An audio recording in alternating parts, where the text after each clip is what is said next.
miles. It's not just the distance from Hopkinton to Boston. It's a measure of determination, hearts, grit. It's a calling for the athletes taking on that challenge. Good morning, everyone. As you can see, the state police are rolling in right now. Good morning, everyone. Thank you for joining us. I'm Ben Hardy. And I'm Maria Stefanos from WCBB in Boston to kick off what we know will be an amazing and exciting day here. And exciting is an understatement. You can underscore it. This is Boston. This is a tradition, and it's as rich as anywhere, full of history here. For sure. It's about the runners. Yep. It's about all the people lining the course, the 8 cities and towns, and the stories, the incredible stories behind each and every runner on this course. It has been said that you can run anywhere in the world, but when you run Boston, you are making a statement.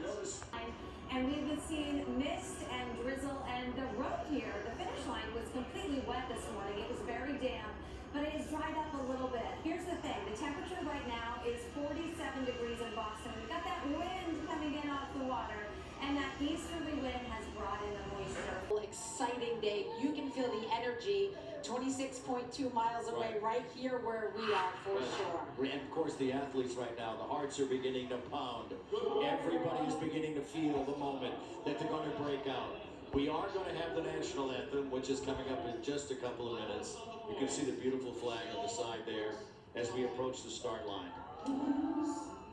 Can you see by the dawn's early light what so proudly we hailed the twilight lies beneath, whose broad stripes and bright stars through the perilous fight. Oh, the ramparts we watch were so gallant and streaming, and the rockets rang loud, the bombs bursting in out, through the night, that our flag was still there. Oh, sing us that star-spangled banner yet wave. Oh, lift up the free and the home of the brave.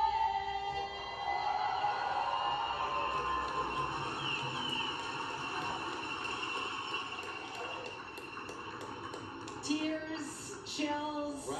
What a Applause. moment. Applause. Yeah. Amazing. We Yeah. can feel it here Yeah. at the finish line. Between Hopkinton and Boston, you may see roughly 500 to 600,000 people along the way lining the route. Those 26.2 miles, as we mentioned, the 8 cities and towns between here and there. It's a very special marathon. It's the 127th running of it.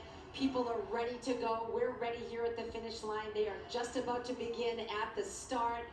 It's an incredible day. Well, and it's a remarkable field, too. And as we've highlighted already, and you are about to see some remarkable wheelchair athletes. Eliud Kipchoge, obviously, will he break 2 hours? Will he win? Can he win the Boston? All of those questions are still to be answered out here on the course. It is the most famous marathon in the world. The wheelchairs are about ready to go. The 127th of the running of the Boston Marathon is now.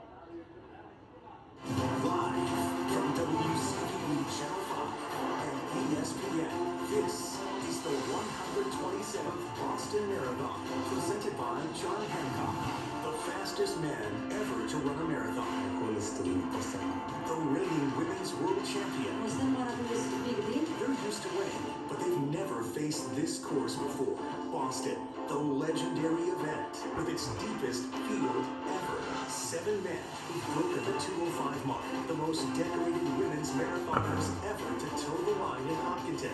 A dozen Boston champions returning for more, some giving it one final go. All looking to break the tape on Boylston Street. 26.2 miles to conquer. The journey begins right now. Good morning,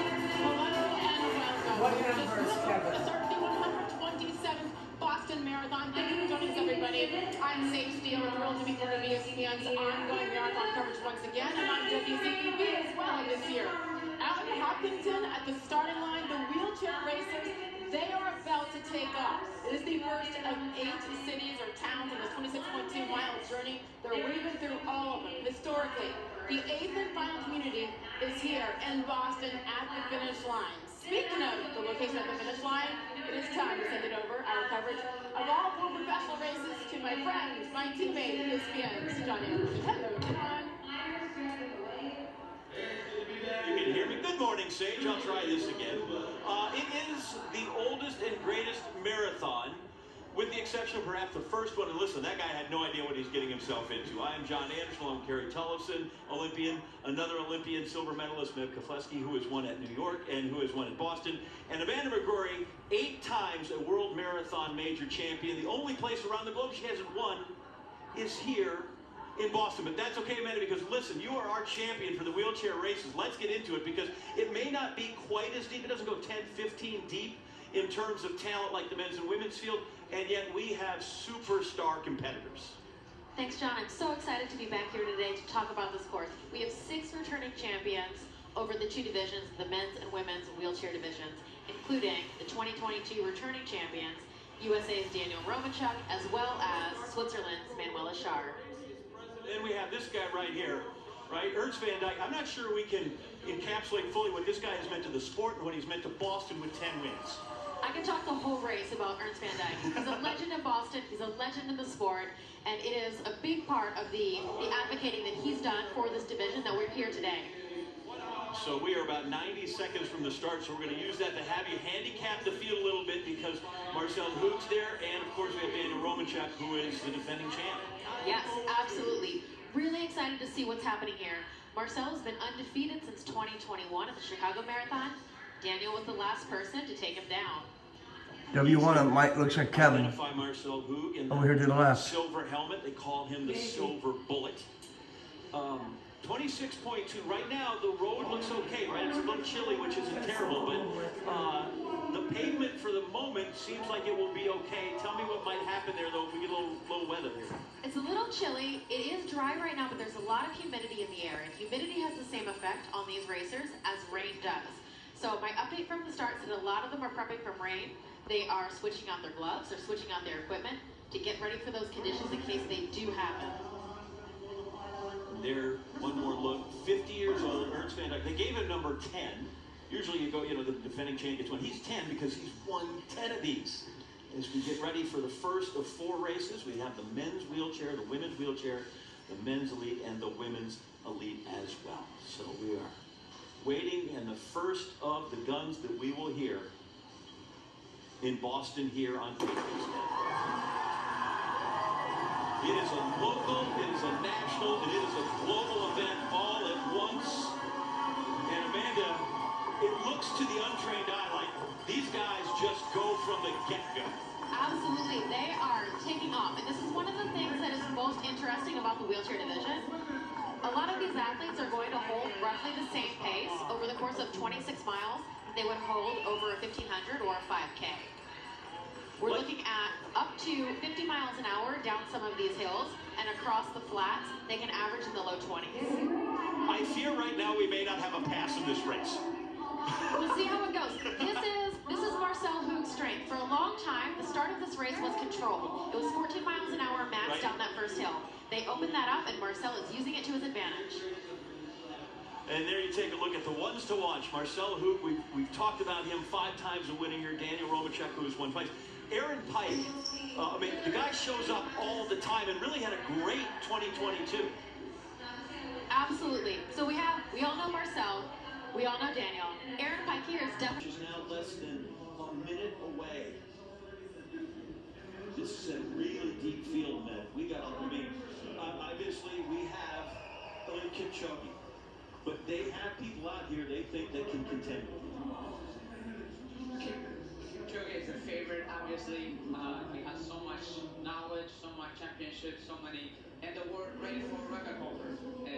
But at the same time, today is Pictures Day on Monday in Boston, and you got to go from Hopkinton to the finish line in Boston. So we are counting down, and It is certainly a much more narrow start than you are used to when you're sitting in New York City.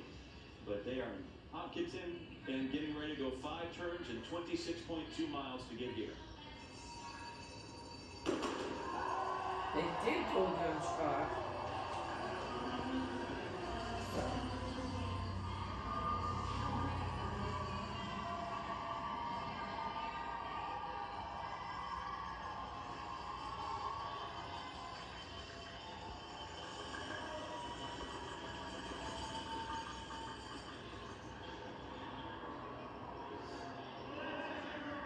So from the gun and the applause, I mean, this is just like 1897, only they got better shoes and there's a mobile tracking app. We can keep an eye on everybody as they go through. And the man there in the kind of brick red shorts, the arm sleeves, Eliud Kipchoge, the greatest marathoner in history. Evans Chebet in the darker kit to his left. And Med, we're a few hundred meters in this, but explain to me how it is that Kipchoge controls this race the entire way. Well, the most